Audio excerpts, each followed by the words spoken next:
राधा वल्लभ श्री हरिवंश, राधा वल्लभ श्री हरिवंश। समझो श्री हरिवंश सुबानी, रसद मनोहर सब जग जानी।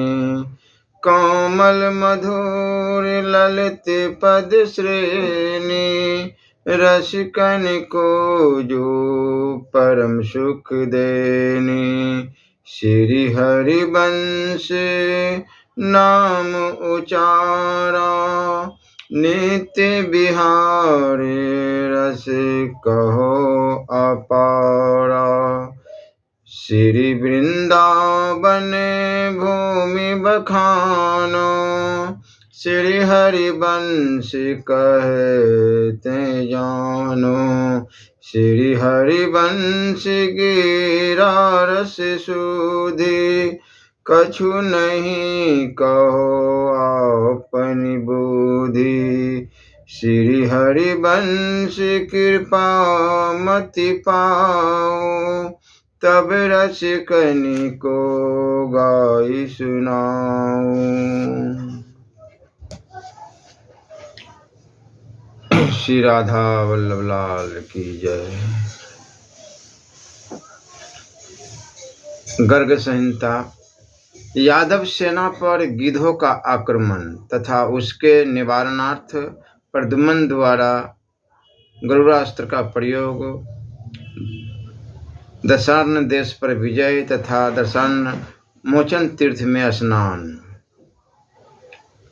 श्री नारद जी कहते हैं, राजन, हरिवर्ष नामक खंड संपूर्ण संपदाओं से संपन्न है। मिथिलेश्वर उसकी सीमा साक्षात निषद पर्वत है। वीरों के कोदंडों की टंकार ध्वनि से वहां का बनने व्याप्त हो जाने पर वहां से 1 कोस के लंबे शरीर और तीखी चोंच वाले महागिरिध तथा गरुड़ पक्षी उड़े। नरेश्वर वे सब के सब दीर्घायु और भूखे थे। उन्होंने यादव सैनिकों को, हाथियों और घोड़ों को भी अपना ग्रास बनाना आरंभ किया। आकाश पक्षियों से व्याप्त हो गया। उनकी पांखों की हवा से आंधी सी उठने लगी। सेना में अंधकार छा गया और महान हाहाकार होने लगा। तब महाबाहु श्री कृष्ण कुमार प्रद्युम्न ने गरुड़ास्त्र का संधान किया। उस अस्त्र से साक्षात विंतानंदन पक्षीराज गरुड़ प्रकट हो गए। अंधकार से भरी हुई उस सेना में पहुंचकर पक्षीराज ने अपनी चोंच और चमकीले पंखों की मार से कितने गिद्धों, कुलिंगों और गरुड़ों को धराशायी कर दिया। उन सब का घमंड चूर हो गया। पंख कट गए और वे सब पक्षी छत बिछत हो गए। गरुड़ के भय से घबराकर 10 दिशाओं में भाग गए। तदंतर महाबाहु श्री कृष्ण कुमार दशार्ण जनपद में गए।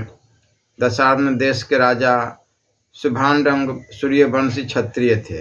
युद्ध में उनका बल 10,000 हाथियों के समान हो जाता था। वे कौशाम्बीपुरी के अधिपति थे। वेदव्यास के मुख से प्रद्युम्न का प्रचंड पौरुष सुनकर वे दशानार नदी पर करके आ गए। शुभांगंगे ने हाथ जोड़कर कीट सहित अपना मस्तक झुका दिया और महात्मा प्रद्युम्न को उत्तम रत्नों की भेंट दी। सर्वत्र व्यापक और सर्वदर्शी साक्षात भगवान प्रद्युम्न ने शुभांडंग से लोक संग्रह की इच्छा से इस प्रकार पूछा। प्रद्युम्न जी ने कहा, निष्कौशाम्बरीपुरी के अधीश्वर राजन, यह देश दशार्ण क्यों कहलाता है? किसके नाम पर इसका ऐसा नाम हुआ है, ये मुझे बताइए।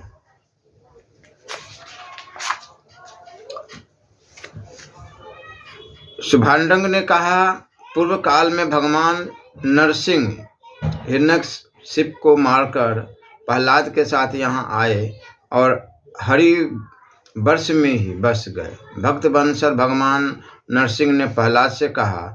नरसिंह जी बोले, पुत्र, तुम मेरे शांत भक्त हो, तथापि तुम्हारे पिता का मेरे द्वारा वध हुआ है। अतः महामते मैं तुम्हारे वंश में अब और किसी को नहीं मारूंगा।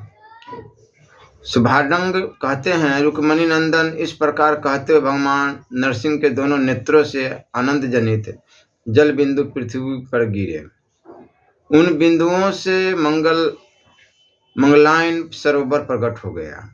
तब वर प्राप्त धर्मात्मा प्रहलाद हर्ष से विरल हो दोनों हाथ जोड़कर विनय पूर्वक भगवान श्री नरसिंह से बोले। प्रहलाद जी ने कहा, भक्त जन प्रतिपालक परमेश्वर, मैंने माता पिता की सेवा नहीं की, अतः मैं उनके ऋण से कैसे मुक्त होऊंगा। नरसिंह जी बोले, महाभाग तुम मेरे नेत्र जल से प्रकट हुए, इस मंगलायनी तीर्थ में स्नान करो, इससे तुम 10 प्रकार के ऋणों से छुटकारा पा जाओगे। माता पिता, पत्नी, पुत्र, गुरु, देवता, ब्राह्मण, शरणागत, ऋषि तथा पितरों का ऋण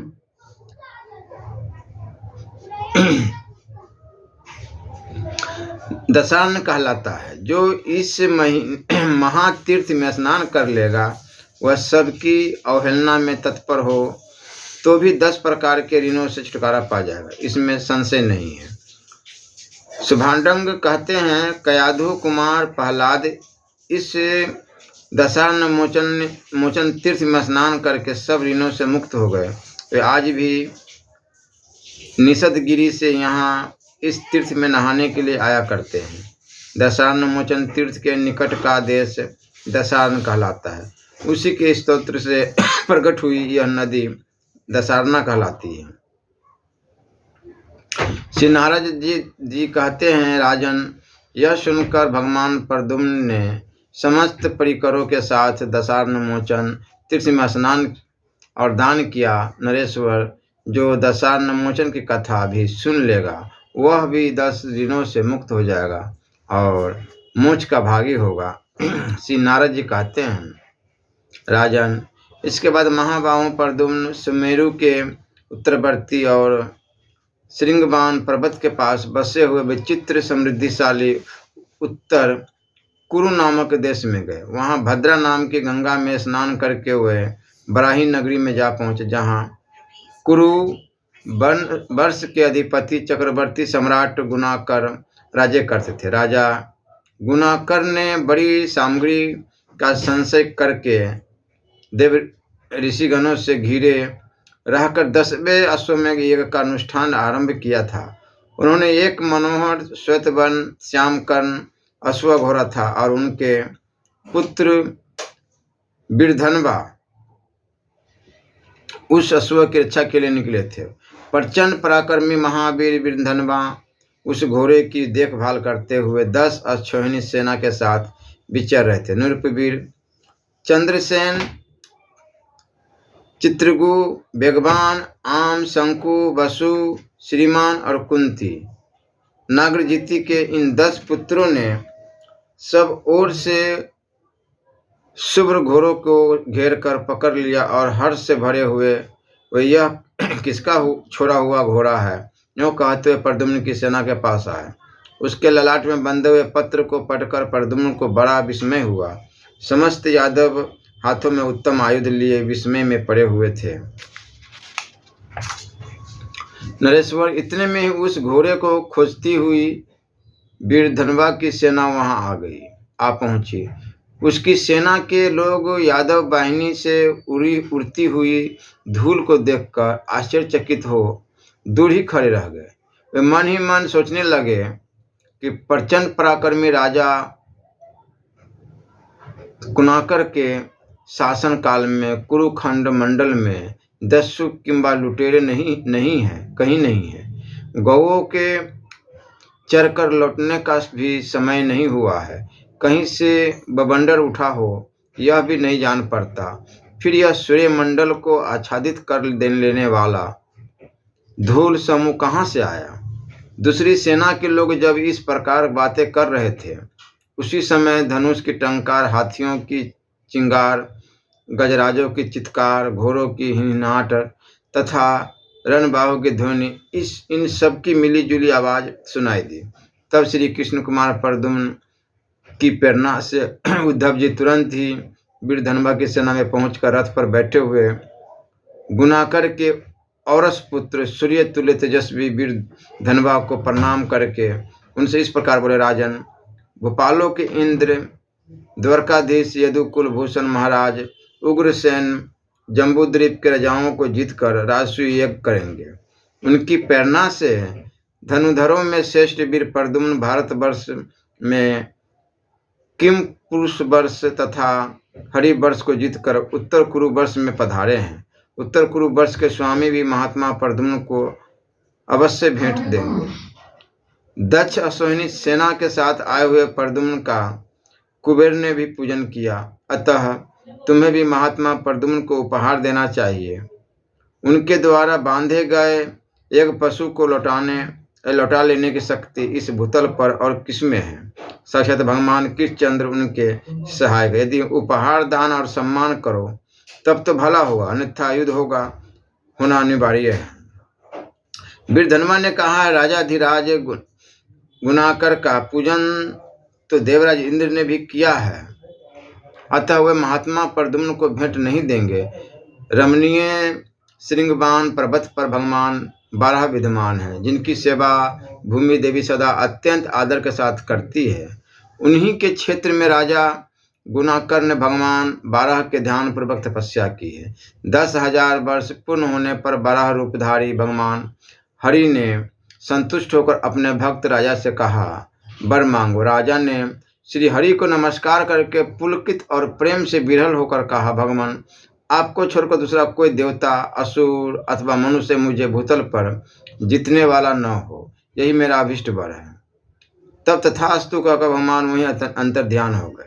इसलिए महाराज गुनाकर के यह स्वरूप अश्व को आप लोग स्वतः छोड़ दे, नहीं तो मैं आप लोगों के साथ युद्ध करूंगा, इसमें संशय नहीं है। श्री नारद जी कहते हैं, राजन, वीरधनवा के यों कहने पर उद्धव ने वहां से शीघ्र अपनी सेना में आकर वहां जो बात हुई थी वह सब यादवों की सभा में सुना दी। तब श्रुतकर्मा, वृष, वीर, सुबाहु, भद्र, एकल, शांति, दर्श, पूर्णमास और कनिष्ठ, सोमक, कालिंदी के ये 10 पुत्र प्रद्युम्न के देखते देखते 10 अश्विनी सेना के साथ युद्ध के लिए आगे आ गए। फिर तो प्रचंड पराक्रमी उत्तर कुरुवासियों के साथ यादव वीरों का इस प्रकार तुमुल युद्ध होने लगा जैसे 2 समुद्र आपस में टकरा गए हो। चमकते हुए तीखे अस्त्र शस्त्रों से वीर शिरोमणियों की बड़ी शोभा होने लगी। क्षण मात्र में रक्त की बड़ी भयंकर नदी बह चली। राजेंद्र, वह रुधिर की नदी 100 योजन तक फैल गई। तब मरने से बचे हुए उत्तर कुरु के लोग भाग चले, ठीक उसी तरह जैसे शरत काल आने पर बादलों के समूह छिन्न भिन्न हो जाते हैं। कालिंदी के बलवान पुत्र महावीर पूर्णमास ने अपने बाण समूह द्वारा वीरधनवा के रथ को चूर-चूर कर दिया। वीरधनवा ने रथहीन हो जाने पर भी बारंबार धनुष की टंकार करते हुए महाबली पूर्णमास पर 20 बाणों से प्रहार किया, परंतु पूर्णमास ने स्वयं भी बाण मारकर उन 20 बाणों के बीच से 2 टुकड़े कर दिए। राजेंद्र, वीरधनवा ने भी एक बाण मारकर पूर्णमास की गंभीर ध्वनि करने वाली प्रत्यंचा को उसी तरह काट दिया जैसे कोई कटु वचन से मित्रता को खंडित कर देता है। तब महाबली पूर्णमास ने लाख भार की बनी हुई भारी गदा हाथ में ले तुरंत ही वीरधनवा पर दे मारी। गदा के प्रहार से व्यथित हो मदोत्कट योद्धा वीरधनवा ने श्री कृष्ण पुत्र पूर्णमास पर परिघ से प्रहार किया। तब पूर्णमास ने उठकर अपने दोनों हाथों से पवन नामक पर्वत को उखाड़ लिया। फिर महाबाहु वीरधनवा ने विपाही पात्र नामक पर्वत को उखाड़ा और वह रणभूमि में खड़ा होकर गरजने लगा। उन दोनों योद्धाओं के द्वारा एक दूसरे पर फेंके जाने से मर्दित धर्षित हुए उन पर्वतों ने उत्तर कुरु देश को भी चूर चूर कर दिया। तब श्री कृष्ण पुत्र पूर्णमास ने वीरधनवा को उठाकर वेगपूर्वक घुमाते हुए उसे बाराहीपुर में फेंक दिया। वह वीरधनवा गुना करके यज्ञ स्थल में जा गिरे और मुंह से रक्त बमन करते हुए मूर्छित हो गए। उनका युद्ध विषयक वेग नष्ट हो गया था। उस समय बराहीपुरी में महान हाहाकार मच गया। देवताओं और मनुष्य की दुंदुभिया बज उठी। देवताओं ने पूर्णमास के ऊपर फूलों की वर्षा की। अपने पुत्र को मूर्छित हुआ देख राजा गुनाकर यज्ञ स्थल से उठकर खड़े हो गए और उन्होंने अपना दिव्य कौदंड लेकर युद्ध करने का विचार किया। धर्मज्ञों में श्रेष्ठ और सर्वज्ञ विद्वान मुनीन्द्र वामदेव उस यज्ञ में होते थे। उन्हें युद्ध में जाने के लिए उद्धत देख वामदेव जी ने उनसे कहा। वामदेव जी बोले, राजन, तुम नहीं जानते कि परिपूर्णतम परमात्मा श्री हरि देवताओं का महान कार्य सिद्ध करने के लिए यदुकुल में अवतीर्ण हुए हैं। पृथ्वी का भार उतारने और भक्तों की रक्षा करने के लिए यदुकुल में अवतीर्ण हो साक्षात भगवान द्वारकापुरी में विराजते हैं। उन्हीं श्री कृष्ण ने उग्रसेन के यज्ञ की सिद्धि के लिए संपूर्ण जगत को जितने के निमित्त अपने पुत्र यादवेश्वर प्रद्युम्न को भेजा है। गुनाकर ने कहा, ब्राह्मण, आप बराबर वेताओं में श्रेष्ठ हैं, अतः मुझे परिपूर्णतम परमात्मा श्री कृष्ण का लक्षण बताइए। वामदेव जी बोले, जिनके अपने तेज में अन्य सारे तेज लीन हो जाते हैं उन्हें साक्षात परिपूर्णतम परमात्मा श्री हरि कहते हैं। अंशांश, अंश, आवेश, कला तथा पूर्ण अवतार के ये 5 भेद हैं। व्यास आदि महर्षियों ने छठा परिपूर्णतम तत्व कहा। परिपूर्णतम तो साक्षात भगवान श्री कृष्ण ही है, दूसरा नहीं, क्योंकि उन्होंने एक कार्य के लिए आकार करोड़ों कार्य सिद्ध किए हैं। श्री नारद जी कहते, राजन, श्री कृष्ण का महात्म्य सुनकर राजा गुनाकर ने बैर छोड़ दिया और भेंट उपहार लेकर वे प्रद्युम्न जी का दर्शन करने के लिए आए। श्री कृष्ण कुमार की परिक्रमा करके राजा ने उन्हें नमस्कार किया और भेंट देकर नेत्रों से अश्रु बहाते हुए गदगद वाणी से बोले। गुनाकार ने कहा, प्रभु, आज मेरा जन्म सफल हो गया। आज के दिन मेरा कुल पवित्र हुआ। आज मेरे सारे कर्तु और संपूर्ण क्रियाएं आपके दर्शन से सफल हो गई। प्रेस भूमन आपके चरणों की भक्ति है, परमार्थ रूपा है। साधु पुरुषों के संग से आपकी वह पराभक्ति हमें सदा प्राप्त हो। आप ही अपने भक्तों पर कृपा करने वाले साक्षात भक्त वंशल भगवान हैं। आप मेरी रक्षा कीजिए, रक्षा कीजिए। प्रद्युम्न जी ने कहा, राजन, आपको ज्ञान और वैराग्य से युक्त प्रेम लक्षणा भक्ति तो प्राप्त ही है। मेरे भक्तों का संग भी आपको मिलता रहे। आपके यहाँ भगवती श्री सदा बनी रहे। श्री नारद जी कहते हैं, राजन, यूँ कहकर प्रसन्न हुए भक्त वंशल श्री कृष्ण कुमार भगवान प्रद्युम्न ने राजा को अश्वमेध का घोड़ा लौटा दिया।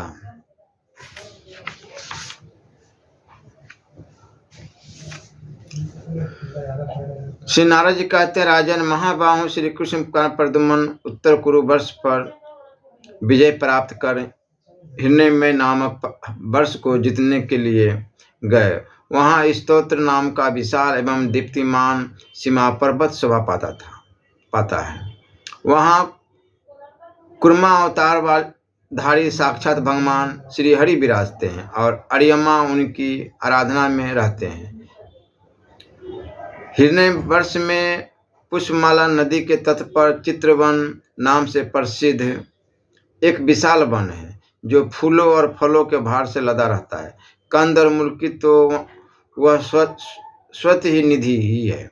मिथिलेश्वर वहाँ नल और नील के वंशज बानर रहते हैं जिन्हें त्रेता युग में भगवान श्री रामचंद्र जी ने स्थापित किया था। सेना का कोलाहल सुनकर वह युद्ध की कामना से बाहर निकले और भौहें टेढ़ी की क्रोध के वशीभूत हो उछलते हुए प्रद्युम्न की सेना पर टूट पड़े। नरेश्वर वे नखों, दांतों और पूंछों से घोड़ों, हाथी और मनुष्य को घायल करने लगे। रथों को अपनी पूंछ में बांधकर वे बलपूर्वक आकाश में फेंक देते थे। कुछ बानर विजय ध्वज नाथ के विजय रथ को और अर्जुन के कपिध्वज रथ को लाडंगुल में बांधकर आकाश में उड़ गए। कपिध्वज अर्जुन की ध्वजा पर साक्षात भगवान कपिंद्र हनुमान जी निवास करते थे। वे अर्जुन के सखा थे। उन्होंने कुपित हो संपूर्ण दिशाओं में अपनी पूंछ घुमाकर उन आक्रमणकारी बानरों को बांध बांध कर पृथ्वी पर पटकना आरंभ किया। तब उन्हें पहचान कर समस्त श्री राम किंकर बानर हर्ष से भर गए। राजन, उन बानरों ने हाथ जोड़कर धीरे धीरे सब ओर से आकर परम पुत्र को प्रणाम किया।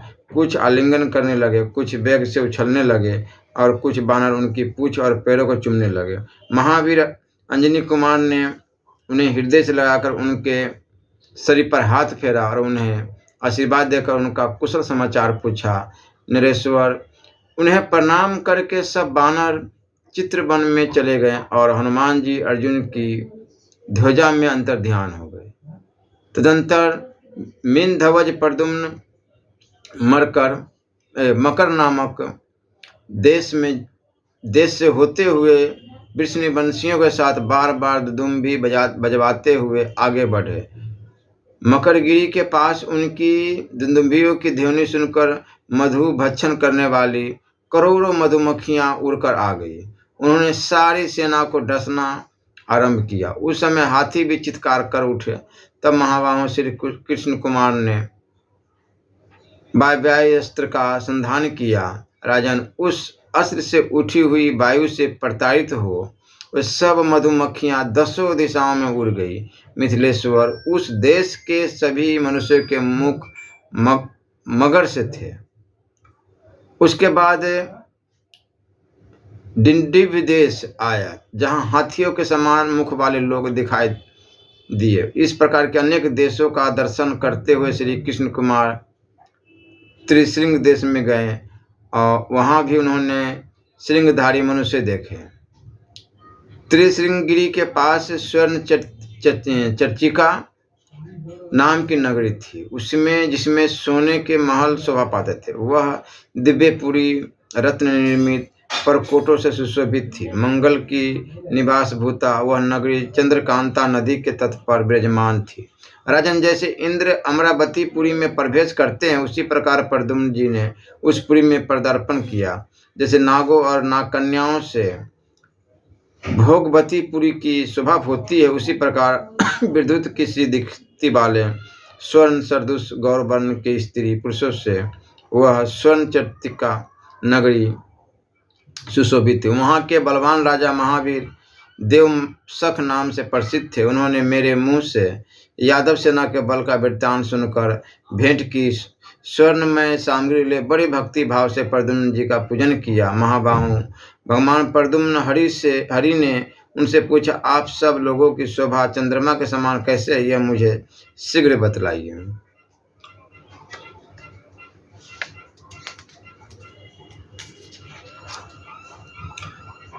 तब देवसख बोले, यदुतम पितरों के स्वामी अर्यमा ने कुर्म रूपधारी भगवान लक्ष्मीपति के दोनों चरणों का जिस जल से प्रक्षालन किया, उस चरणोदक से एक महानदी प्रकट हो गई, जो श्वेत पर्वत के शिखर से नीचे को उतरती है।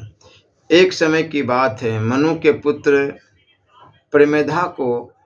प्रमेधा को उनके गुरु ने गौओं को रक्षा कार्य सौंपा था। उन्होंने रात्रि के समय सिंह की आशंका से तलवार चलाकर बिना जाने एक कपिला गौ का वध कर दिया। तब गुरुवर वशिष्ठ जी के शाप से वे शूद्र तत्व को प्राप्त हो गए और उनका शरीर कुष्ठ रोग से पीड़ित हो गया। तब वे सभी तीर्थों में वो विचरने लगे। इस नदी में स्नान करके वे मनुपुत्र गलित कुष्ठ रोग से मुक्त हो गए और उनके शरीर की कांति चंद्रमा के समान हो गई। तभी से हिरण्यवर्ष के भीतर यह नदी चंद्रकांता नाम से प्रसिद्ध हुई। जब से मनु कुमार प्रमेधा चंद्रकांता नदी में स्नान करके गलित कुष्ठ से मुक्त हुए, तब से हम सब लोग नियम पूर्वक इस नदी में स्नान करने लगे। नृपोत्तम, यही कारण है कि इस पृथ्वी पर हम लोग चंद्रमा के तुल्य रूप वाले हैं, इसमें संशय नहीं है।